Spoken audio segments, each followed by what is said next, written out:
Baik, terima kasih yang mulia kepada saudara saksi, saudara Rosa, maaf. Pertama, mengingatkan kembali terkait dengan proses pemeriksaan saya. Ketika saya telah menyelesaikan pengisian biodata, kemudian kepada saya membawa handphone. Lalu saya jawab bahwa ada di locker. Dan saya diizinkan oleh saudara untuk mengambil handphone di locker itu. Saya ingatkan kembali bahwa handphonenya itu warna putih. Dan kemudian saya serahkan kepada saudara. Kemudian saudara meninggalkan ruangan saya untuk melakukan pengecekan handphone itu. Dan kemudian kembali dengan nada protes karena tidak ada apa-apa di handphone itu. Pertanyaan saya adalah, apa yang saudara harapkan dari handphone saya di situ? Izin menjawab yang mulia. Handphone putih yang saudara terdakwa sampaikan itu posisinya bukan di locker, tapi ada pada Kusnadi. Itu sempat diserahkan, yaitu mereknya Vivo. Ya, itu warnanya putih.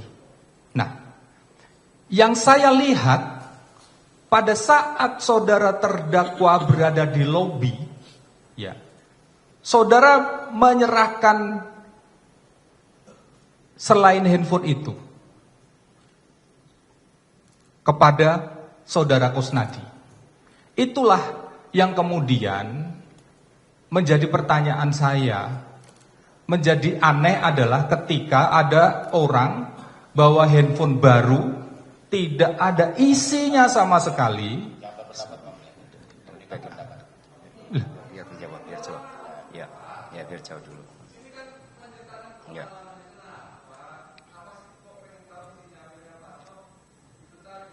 Bukan, dia berpendapat polisi yang melihat, dia berpendapat. Ini menceritakan fakta. Ya. Menjadi aneh ketika handphone baru dibawa kemana-mana, tidak ada isinya. Nah, sedangkan dalam konstruksi perkara yang memang kami lakukan penyidikan, alat komunikasi saudara terdakwa ini sangat penting untuk mengungkap. Karena yang kita dapatkan adalah dari satu sisi saja komunikasi. Dari pihak saksi Saipul, pihak saksi Fitio, pihak saksi Doni. Nah, sedangkan kita belum dapatkan alat komunikasi itu. Ya. Baik, terima kasih. Karena berkaitan yang mulia. Apakah saudara ingat bahwa setelah melihat ada handphone itu tidak ada apa-apanya, dan kemudian saat itu sebelum saudara mengecek, saudara mengatakan akan menyita handphone tersebut. Kemudian kita sempat berdebat di ruangan reksa. Karena saya mengatakan kepada saudara, saya dipanggil sebagai saksi. Sehingga ketika ada upaya penyitaan, saya mengatakan kepada saudara, ini sudah pro justisia.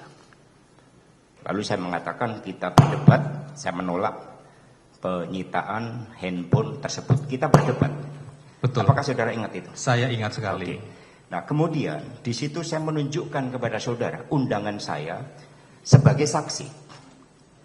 Di dalam undangan sebagai saksi itu yang mulia, konsideran pertama menimbang itu adalah Undang-Undang Nomor 8 Tahun 81 tentang KUHAP. Kemudian saya menanyakan kepada saudara, ketika ini sudah pro justisia, maka saya harus didampingi oleh penasihat hukum. Betul tidak? Baik, saya akan jawab. Pro justisia itu bukan hanya pada saat penyitaan handphone. Ketika dikeluarkannya surat perintah penyidikan terhadap seseorang, walaupun saudara terdakwa pada saat itu adalah sebagai saksi, ya, penyidik memiliki kewenangan untuk melakukan penyitaan tanpa didampingi oleh penasihat hukum. Yang kedua, Saya kembali lagi refresh kepada Bapak. Pada saat Kusnadi menyerahkan itu ada CCTV-nya, saya sudah lihat berulang-ulang. Menyerahkan handphone warna putih kepada Bapak, kemudian saya lakukan pengecekan. Nah, saya sempat menanyakan kepada Kusnadi, yang handphone yang salahnya mana? Nah, di itulah posisinya Pak Kusnadi tidak mau menyerahkan. Kami kembali terhadap pertanyaan Bapak terkait dengan pro justisia.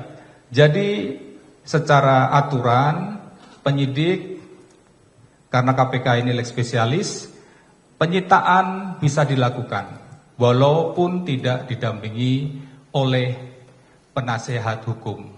Dalam hal ini Bapak memang statusnya pada saat pemeriksaan itu adalah sebagai saksi untuk tersangka Harun Masiku. Jadi penyidik memiliki kewenangan untuk melakukan penyitaan, dan pada saat itu juga sudah dibuatkan berita acara penyitaan maupun dokumen surat tanda terima barang bukti terkait dengan barang bukti yang kami lakukan penyitaan dari Bapak. Dan pada saat itu, apakah Bapak masih ingat Bapak menolak untuk menandatangani BAP, berita acara penyitaan maksud kami, dan berita acara pemeriksaan? Baik, terima kasih Yang Mulia. Karena di situ ada perdebatan yang sangat penting terkait dengan makna Undang-Undang Nomor 8 Tahun 81. Dan kemudian saudara mengatakan dengan keras bahwa kami punya SOP sendiri. Sehingga yang ingin kami sampaikan di sini bahwa saudara saksi bertindak atas ketentuan SOP KPK dibandingkan dengan Undang-Undang Nomor 8 Tahun 81. Dan perdebatan itu cukup keras. Nah, setelah perdebatan itu, maka saya tetap menolak untuk terhadap penyitaan handphone. Nah, setelah saudara kemudian memanggil saudara Kusnadi tanpa saya ketahui, kemudian saya ditinggal cukup lama. Tadi saudara mengatakan bahwa saudara membawa Kusnadi ke ruang periksa, ke ruang pemeriksaan saya. Betul. Nah, maka Yang Mulia, supaya fair, kami mohon agar rekaman pemeriksaan saya pada tanggal 10 Juni itu nanti juga dapat dijadikan sebagai barang bukti. Karena kenyataan yang ada, saya mengetahui saudara Kusnadi berada di lantai 2 adalah ketika saya ditinggal cukup lama.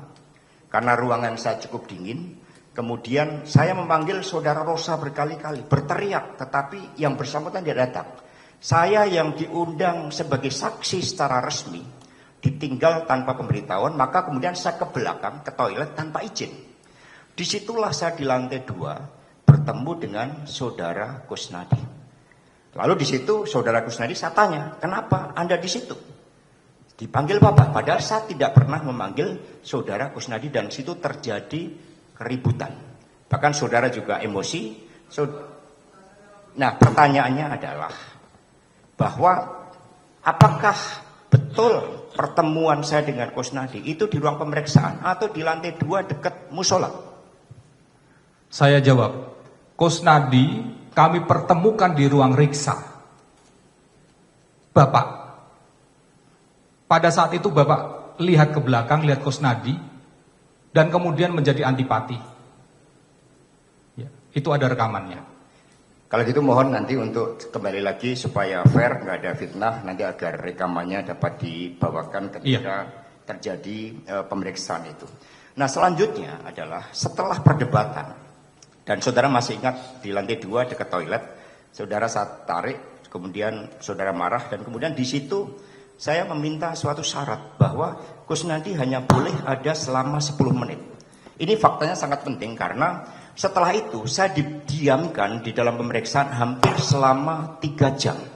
Pertanyaannya adalah, mengapa saya yang diundang secara resmi untuk menjadi saksi, kemudian didiamkan selama hampir 3 jam, dan ternyata saudara malah memeriksa saudara Kusnadi yang tidak ada panggilan surat pemeriksaan secara resmi? Baik, saya jawab itu kronologis menurut versi terdakwa. Saya akan menyampaikan terkait dengan apa yang saya lakukan selaku penyidik pada saat itu. Jadi ketika saya menanyakan, kita basa-basi Pak itu Pak. menanyakan kepada Bapak, Bapak ada handphone? Bapak jawab awalnya nggak ada. Oh, ada sama staf. Stafnya siapa? Kemudian Bapak tidak menjawab siapa. Padahal ketika saya menanyakan itu, saya sudah punya bahan. Sebelum Bapak naik ke ruang pemeriksaan itu, kami sudah mengcapture beberapa barang Bapak titipkan kepada Kusnadi. Yang saya pahami adalah itu merupakan upaya yang Bapak lakukan supaya barang-barang Bapak jangan sampai ketahuan keberadaannya oleh penyidik. Itu yang saya pahami. Itu yang saya pahami. Kemudian ketika saya turun Pak. Saya temuilah Pak Kusnadi. Waktu itu saya lihat foto yang mirip, oh ya, ternyata sedang merokok. Saya samperin, saya tanya begini, stafnya Pak Hasto ya? Dijawab iya. Kemudian boleh Pak ikut ke atas ketemu sama Pak Hasto. Dengan maksud apa? Supaya Kusnadi menyerahkan sendiri barang itu kepada Bapak. Jangan sampai barang itu saya ambil sendiri, kemudian Bapak juga komplain kepada saya. Ini barang dari mana? Nah, tujuan utama penyidik menghadirkan Kusnadi ketemu Bapak di ruang riksa, CCTV-nya ada, adalah untuk menyerahkan sendiri barang itu kepada Bapak. Yang diserahkan pada saat pertama kali saya masih ingat, warna putih. Dan saya yakin itu juga setelah saya cek, tidak ada apa-apanya. Kemudian Pak Kusnadi, defense, tidak mau menyerahkan barangnya Bapak dalam posisi handphone yang lain. Akhirnya kami sampaikan terkait dengan kewenangan penyidik untuk melakukan kegiatan penggeledahan maupun penyitaan, dan itu sudah dibuatkan berita acara. Terkait dengan Bapak menanyakan kepada saya dibiarkan lama. Pada saat itu Bapak tidak bersedia memberikan keterangan. Ya, pada saat itu di dalam berita acara pemeriksaan Bapak sebagai saksi, Bapak menerangkan saya tidak mau memberikan keterangan. Dengan alasan apa? Pada saat itu Bapak di dalam BAP ada itu menerangkan tidak mood atau tidak apa gitu. Mohon maaf, nanti kami cek kembali. Akhirnya saya urus yang Kusnadi ini karena di dalam apa yang dibawa sama Kusnadi itu ternyata bukan cuma handphone.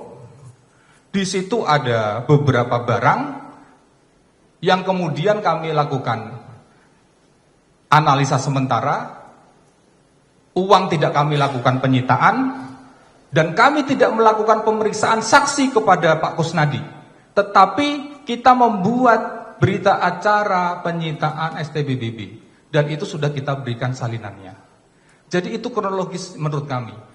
Terkait dengan perdebatan, iya, betul kita berdebat. Karena pada saat itu kita berbeda pendapat.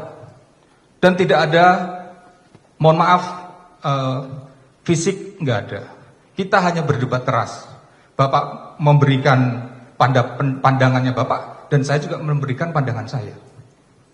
Selama Bapak menjadi tersangka dan saya selaku penyidiknya, tentu saja juga Bapak mungkin apakah pernah menerima dalam posisi kami mempersulit? Tidak ada, kami permudah. Seperti itu Yang Mulia. Yang Mulia, mohon izin, pertanyaan tadi saya sederhana. Saya diundang sebagai saksi, dan saat itu saya baru sampai pada tahap pengisian biodata. Pertanyaannya adalah, saya yang diundang secara resmi, kenapa dibiarkan terlalu lama, bahkan sampai hampir 3 jam. Kemudian saudara malah kemudian menjalankan suatu tugas-tugas lain dengan menjemput Kusnadi. Kemudian mengatakan kepada Kusnadi bahwa dipanggil oleh saya. Kemudian mengambil barang-barang dari saudara Kusnadi. Dan kemudian saya tidak diperiksa. Sehingga kalau saudara ingat, ketika saudara meminta melanjutkan, itu 3 jam setelah saya dibiarkan dan kita berdebat di lantai 2 akibat saudara memperlakukan saudara Kusnadi seperti itu. Nah, sehingga sekali lagi pertanyaan adalah, saya yang diundang secara resmi, kenapa dibiarkan lebih dari 3 jam, tidak dilakukan pemeriksaan, sehingga itulah yang menyebabkan mood saya pada akhirnya menjadi kurang baik. Terima kasih. Ya, kami menemukan Kusnadi membawa handphone, kami prioritaskan itu dulu. Jadi kami melakukan penyitaan dan ada penolakan dari Kusnadi. Dan posisinya Pak Hasto juga tahu, posisi Kusnadi berada di sebelah ruangannya Pak Hasto ketika sudah melakukan penolakan atas kami penyitaan yang kami lakukan. Jadi tidak ada niat kami untuk biarkan lama Pak Hasto menunggu. Kalau dihitung sebenarnya bukan 3 jam.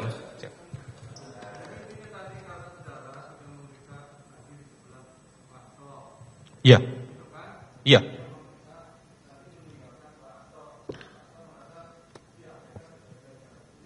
Ya. Baik, Yang Mulia, satu lagi. Peristiwa 8 Januari sebelum OTT dilakukan.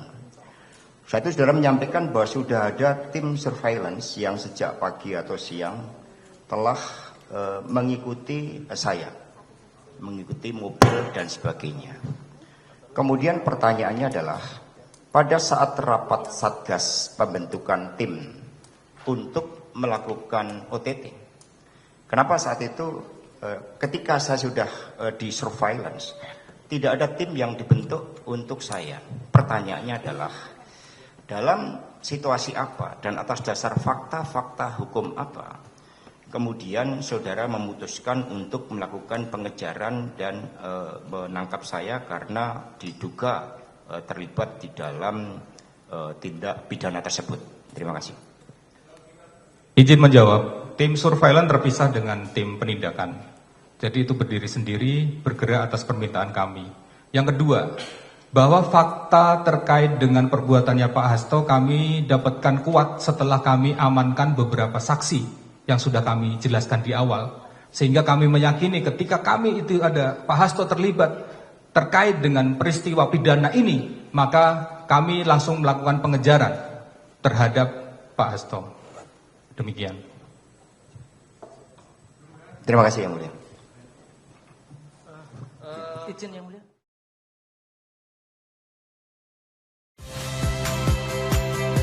Saya Magister Tarigan.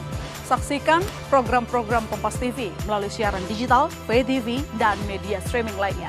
Kompas TV, independen, terpercaya.